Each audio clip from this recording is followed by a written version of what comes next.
In this, we will honor the memory of Ted Grant, aka Wildcat. And just because there is a whole Justice League Unlimited now, doesn't mean they all get along. Support the comic industry by visiting local LCS. My name is Doran. This is SCN Comics. We continue our coverage of JSA, the number 7. Our story starts off with Jay Garrett giving a eulogy. And he says he was the best of us. He didn't need a magic ring, he didn't need super speed, and he didn't need a mystical helmet. No. He fought the forces of evil with the best damn left hook in the business. He was born in 1923, which my grandma was also born in 1923. She's 102. I guess so was Wildcat. And he's like, he truly lived 9 lives. He was a heavyweight champion of the world. He was a superhero. He was a soldier. He was a leader. He was a mentor. He was a teacher. He was a father.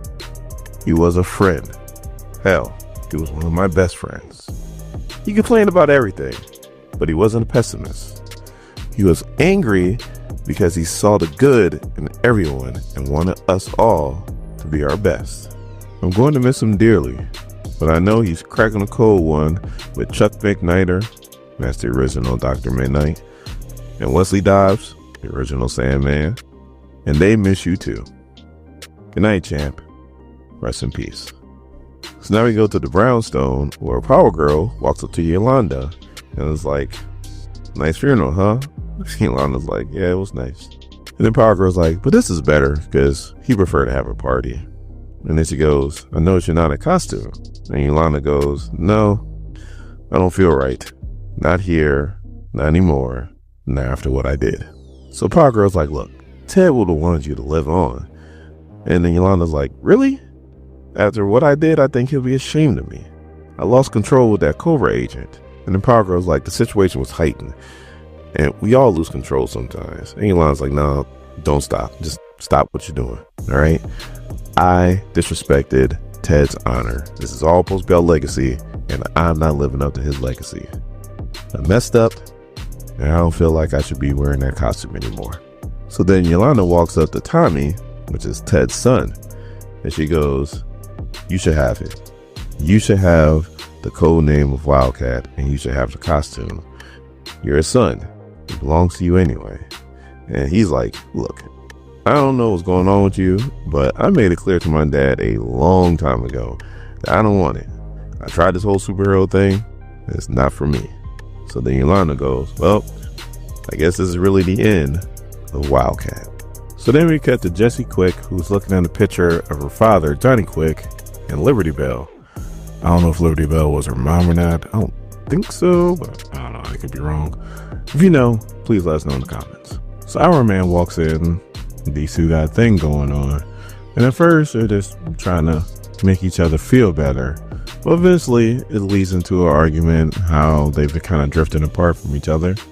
And that's exactly what happened. Our man's like, you know what? You need some time to yourself. You go ahead and be Jessie Quick. You've been Jessie Quick for months now. Just Jessie Quick and no Our Man. So Jade and Sam are kind of going through the same thing. You know, they're a thing, but they kind of been on the rocks, but they're doing better than Jessie Quick and Our Man because they're actually coming together, especially in this crazy time when Wildcat passed away. So they go to visit Joaquin, who still hasn't woken up from his coma yet, and Khalid's in there. And he's saying how this is all his fault, and it is. And how if he still had the helmet, he can probably help Joaquin, which he probably could. But he also explains how he's an actual doctor. You know, right now, he can't do anything for his friend, and it stinks.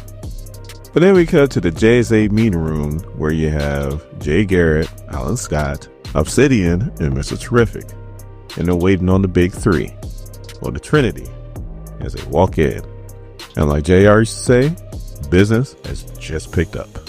And of course, Obsidian was talking all kinds of craziness about him, you know, because he was tired of waiting on him. But we all know that this is not Obsidian at all. It's Johnny Sorrow posing as Obsidian, just in case you didn't know. And Batman's like, you got somewhere else important to be, Obsidian? And then one of them was like, easy, Batman. You've been through a lot. So So Jay Garrett and Superman shake hands, and Superman's like, hey, we're just here to help. We just want to help you get through this. And Obsidian, of course, gets all riled up again. And Superman's like, look, all we want to do is assist you guys. Like, you guys been through a lot. You've been separated for a while. You were in that dimension. We just want to help you guys. And then Jay Garrett's like, look, this is JSA business. I know we're a part of the Justice League Unlimited, but we'll handle our business. And Batman, being Batman, goes, but you haven't handled your business. So, of course, Jay Garrett's like, what you say? So then Batman gives him the facts. He's like, you let things spiral out of control, Alan. Half of your team is missing, possibly dead. Cobra has deepened their presence in the United States, and this new Injustice Society thing is a global threat. And Jay Garrett's like, and we'll handle it. And one woman's like, we just want to help you, Alan.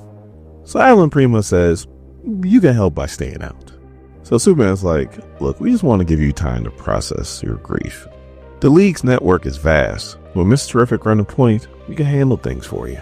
And then Jay Garrett's like, geez, starting to feel awful like the kids are trying to tell the grown-ups what to do. So Batman's like, let's not get dramatic, Flash. Jay Garrett's like, don't you patronize me, son. If it wasn't for the JSA, it wouldn't even be a Justice League. So Mr. Terrific's like, all right, we all need to take a breath. We all need to calm down. Alan Scott's like, no, we don't need to calm down. You guys just need to listen to us. This is JSA business, and the JSA handle it. So then we come back to the Demon Dimension, and since Hawkman and Hawkgirl weren't with the others, they didn't get teleported back, so they're still there. And they're with Ghost Girl. And she's really no help, because she can't remember how she died, let alone what happened before that. So she's just kind of like there. But all of a sudden, she sees a spirit, and they're trying to pass to the other side. So she's like, hold on, I'll be right back. And she goes into this portal, and then she's like, hey, who are you? And they turn around, and it's Wildcat. And he's like, hurry, we got to talk to you. And once he gets to the other side, we is all the original members of the Justice Society. The original Dr. Fate, the original Adam, the original Dr. Midnight, Hourman, Sandman, and of course, Wildcat. And they're like, the Justice Society is in terrible danger, and only you can save them.